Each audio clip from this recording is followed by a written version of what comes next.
നമ്മുടെ കാക്കച്ചാണെങ്കിൽ ഇവന്റെ പിള്ളേരെ അല്ലാണ്ട് വേറെ ആരുടെ പിള്ളേരെ മുട്ട കിടത്തില്ല. അപ്പൊ കാക്ക അച്ഛൻ പറയണ എന്നാ പിന്നെ നീ വീട് വിട്ട് ഇറങ്ങിക്കോ, ഇവന്റെ കൂടെ പോകാനാണെങ്കിൽ നമ്മുടെ വീട്ടിൽ നീ നിൽക്കണ്ട. അപ്പൊ കാക്കച്ചി പെണ്ണ് ഇവനെയും പിടിച്ചിട്ട് ഇവരുടെ അടുത്ത് 2 മാസം ഡയലോഗ് അടിച്ചിട്ട് അവിടെ നിന്ന് ഇറങ്ങി അങ്ങ് പോണേണ്. ആ മാസ ഡയലോഗ് എന്തുവാ? അതായത് നമ്മുടെ കാക്കച്ചി പെണ്ണ് ഈ കാക്കച്ചെറുക്കനെയും കൂട്ടുകീർത്തി പറയണാണ്, ഒരു കാക്കച്ചിയുടെ ഏറ്റവും വലിയ ധൈര്യം എന്താണെന്നറിയോ? അതായത് കാക്കച്ചെറുക്കൻ നമ്മുടെ കൂടെ ഉള്ളതാണ്. അതേടാ ഞാൻ കാക്കച്ചെറുക്കന്റെ കാക്കച്ചിയാണ്.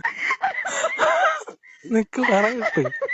അപ്പൊ കാക്കച്ചെറുക്കനും പറയും എന്റെ കാക്കച്ചി പെണ്ണിനെ നോക്കാനായിട്ട് എനിക്ക് ചങ്കൂറ്റുണ്ടാന്ന് പറഞ്ഞിട്ട് കാക്കച്ചിനെ കൊണ്ട് തറയിലുള്ള വീട്ടിലോട്ട് തറക്കൂട്ടിലോട്ട് പോയിട്ട് കുറച്ചു ദിവസം കഴിഞ്ഞ് മുട്ടയൊക്കെ ഇട്ട് കഴിഞ്ഞപ്പോഴാണ് അവിടെ ഒരു ട്വിസ്റ്റ്. തീറ്റ കുത്തിക്കൊണ്ടുവരാന്നും പറഞ്ഞിട്ട് കൂട്ടിന്ന് പറന്നുപോയ നമ്മുടെ കാക്കച്ചെറുക്കൻ പിന്നെ ആ കൂട്ടിലോട്ട് വന്നില്ല. അയ്യോ, എങ്ങോട്ട് പോയി?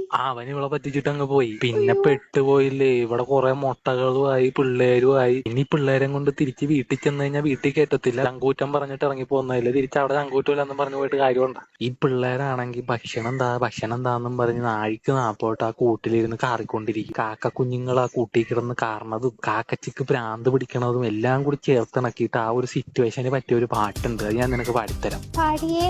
കാറുന്നു കാക്കക്കുഞ്ഞുങ്ങൾ, കരയുന്നു കാക്കക്കുഞ്ഞുങ്ങൾ, കാക്കച്ചിക്ക് പ്രാന്ത് കേറുന്നു.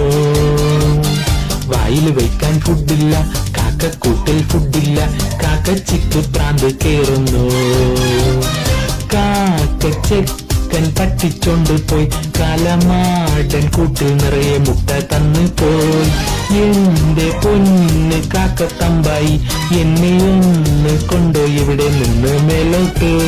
കാറുന്നു കാക്കക്കുഞ്ഞുങ്ങൾ, കരയുന്നു കാക്കക്കുഞ്ഞുങ്ങൾ, കാക്കച്ചിക്ക് പ്രാന്ത് കേറുന്നു. വായിൽ വെക്കാൻ ഫുഡില്ല, കാക്കക്കൂട്ടിൽ ഫുഡില്ല, കാക്കച്ചിക്ക് പ്രാന്ത് കേറുന്നു. അമ്മയുടെ രോദനം.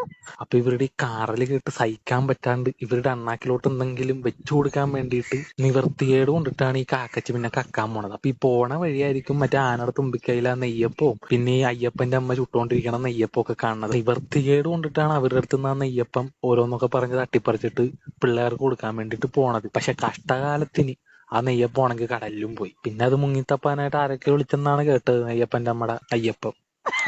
നെയ്യപ്പന്റെ അല്ല, തെറ്റിപ്പോയി. അയ്യപ്പന്റെ അമ്മ നെയ്യപ്പം. അത് ശരിക്കും തെറ്റിപ്പോയതാ, കഥയിലില്ല. കാര്യം മനസ്സിലായില്ലേ? അതാണ്.